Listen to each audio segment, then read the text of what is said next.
bom dia, boa tarde, boa noite. Seja bem-vindo a mais um vídeo de Lendas do Povo de Deus. Este livro incrível de Malbata Han que nos traz conhecimentos profundos sobre uma vida prática. Eu te convido a já curtir agora esse vídeo, a compartilhar esse vídeo com outras pessoas que podem ser abençoadas e a comentar aqui sobre o que você achou dessa história, se ela contribuiu para a sua jornada e sobre outros assuntos que você talvez queira ver e assistir aqui neste canal. Na história de hoje, Terra Milagrosa. Vamos a ela. A soberba precede a ruína, e a altivez do espírito denuncia a queda. Provérbios do rei Salomão. Velho sábio que eu conheci, entre os judeus mais pobres de Malta, contou-me uma noite a lenda famosa que os rabis repetem há mais de 1800 anos. Vivia outrora a Judéia escravizada ao jugo de Roma, e o destino dos filhos de Israel era como um passatempo capaz de recrear as horas feriadas de Tibério César. Tibério, nome menos odiado do que temido, e mais temido do que respeitado. Os homens mais ricos de Jerusalém compreenderam que seria prudente captar as boas graças do tirano, e para isso enviaram a Roma um mensageiro com um riquíssimo presente que deveria ser entregue ao próprio imperador. Consistia a dádiva dos israelitas numa pequena caixa cheia de pedras preciosas, brilhantes, rubis, pérolas e esmeraldas. A coleção, por sua beleza, deslumbraria o artista e, pela sua riqueza, arrebataria o ambicioso. Ao receber o precioso escrínio, era impossível que César olhasse com mais simpatia para a triste sorte dos seus numerosos súditos que arrastavam uma vida de provações na longínqua província da Ásia. Isaac, o enviado dos judeus, era um homem honesto, de sentimentos puros e de alma simples. Ao chegar a Roma, acolheu-se a uma hospedaria que lhe pareceu segura. Enganou-se na escolha. O dono dessa hospedaria não passava de refinadíssimo ladrão, e sem que Isaac percebesse, retirou da caixa as preciosas pedras e encheu-a de terra. No dia seguinte, o judeu, levando no braço o presente, foi recebido em audiência solene pelo imperador romano. Aberta a caixa, Tibério ficou surpreendido ao vê-la cheia de terra. A decepção exasperou-o e, tomado de grande rancor, esbravejou: ó cão miserável, por Júpiter, não se ofende impunemente a César, senhor de Roma. E voltando-se para Lúcio, seu auxiliar de confiança, ordenou em novo assomo de ira que seja degolado o mensageiro dos judeus.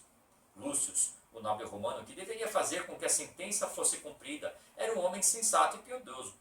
E, compadecido pela desdita do judeu, deliberou salvá-lo.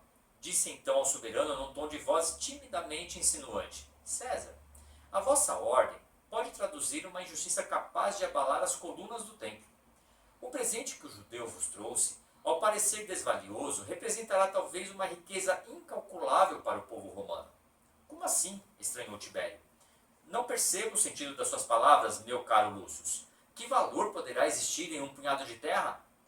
Existe na Judéia, acudiu Lúcio, com amável interesse, um jardim onde Diana repousou 3 vezes, e as terras que formam esse recanto os deuses tornaram milagrosas. Quem sabe se essa terra que chega hoje da Palestina não é um punhado da terra milagrosa do jardim encantado? Vale a pena experimentar. Teu conselho é razoável, concordou o imperador, fortemente estimulado na sua curiosidade. Experimentemos os feitos milagrosos da terra, e depois resolvereis sobre o destino a dar a esse mísero israelita. Nesse mesmo dia, um general romano ia partir para a guerra. Lúcio aconselhou ao imperador fizesse cair um pouco da terra milagrosa sobre os ombros do general. O efeito foi maravilhoso. As forças romanas desbarataram o inimigo e obtiveram esmagadora vitória. A dúvida desapareceu do espírito de César. O punhado de terra com que os judeus o haviam presenteado era um talismã capaz de trazer para Roma a invencível, todas as glórias e todas as riquezas. A primitiva sentença do imperador foi revogada. Ordenou que dessem ao judeu uma bolsa cheia de ouro. Fê-lo passear em triunfo pelas ruas de Roma e, em sinal de regozijo, ordenou que realizassem no circo um grande espetáculo. Isaac, antes de iniciar a sua viagem de regresso, teve ocasião de pernoitar na mesma hospedaria em que havia sido roubado. O indigno estalajadeiro ficou admiradíssimo ao ouvir o relato dos episódios ocorridos no palácio de César e quase morreu de inveja ao conhecer as honrarias com que o israelita foi distinguido. E tudo isso por causa da terra que ele próprio pusera dentro da caixa que para ilaquiar a boa fé do judeu. E 2 dias depois, o dono da hospedaria foi ter a presença de Tibério.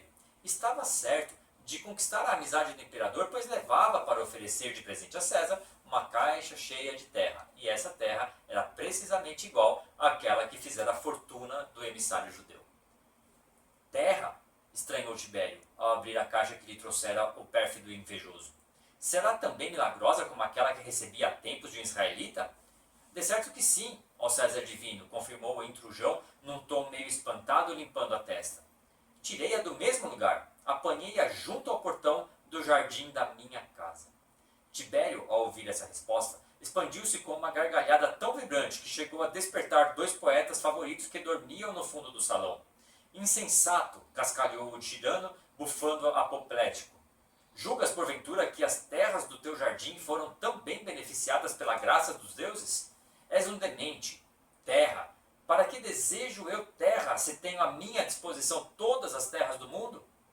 E tendo proferido tais palavras, ordenou Tibério, na veemência de sua fúria, que o estalajadeiro fosse arrastado com sua caixa de terra para o fundo de uma prisão, onde percebeu, amargurado pelo ódio e pelo desespero que lhe enchiam o torpe coração.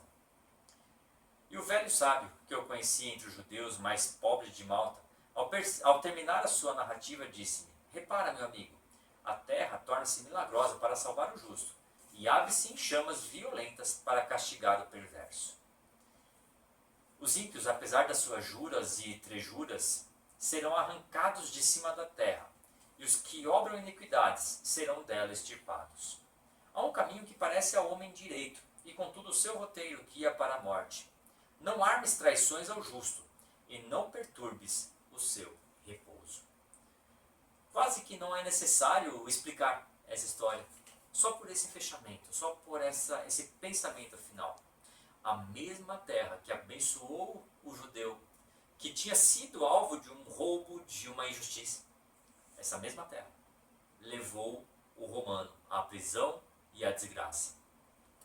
As mesmas situações podem levar pessoas ao sucesso ou ao fracasso. Por quê? Porque o sol nasce para o justo e para o injusto.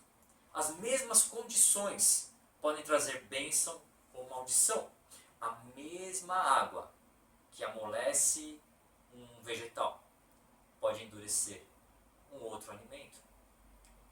Nós precisamos estar percebendo as situações em que vivemos, mas mais do que isso, precisamos pedir a Deus que nos ajude a sondar o nosso próprio coração, porque é de lá que provém as portas da alma, é de lá que provém aquilo que de fato nós iremos colher no futuro. Nós precisamos tomar cuidado com as nossas decisões, porque a mesma terra que abençoou o judeu amaldiçoou o romano. Fazer a mesma coisa pode nos levar à bênção e à maldição, a depender da congruência das nossas atitudes com um coração reto, que procure a justiça, que procure fazer aquilo que é correto. Por isso, meu amigo e amiga, antes de começar a fazer a sua próxima atividade, antes de tomar a sua próxima decisão, de fechar o seu próximo negócio, de fazer uma próxima chamada ou enviar uma próxima mensagem, consulte se o seu coração é reto. Não basta fazer o que é certo. É necessário fazer o que é certo pelo motivo correto. Porque muitas vezes fazer o que é certo pelo motivo errado pode nos levar à desgraça. Cuidado com as suas motivações. Tanto quanto ou até mais com aquilo do que o cuidado que você tem com aquilo que você irá fazer. Tome cuidado sim com o que você faz, mas antes de tudo, cuida e tome cuidado do teu coração. Que Deus abençoe tanto as suas atitudes quanto o seu coração. Peça a Deus que Ele revele os caminhos do seu coração, porque enxergar para dentro é algo que vai contra a natureza humana. Você já percebeu que os seus olhos estão virados para fora e não para dentro? Nós somos feitos para analisar o mundo que nos cerca, para olhar para dentro.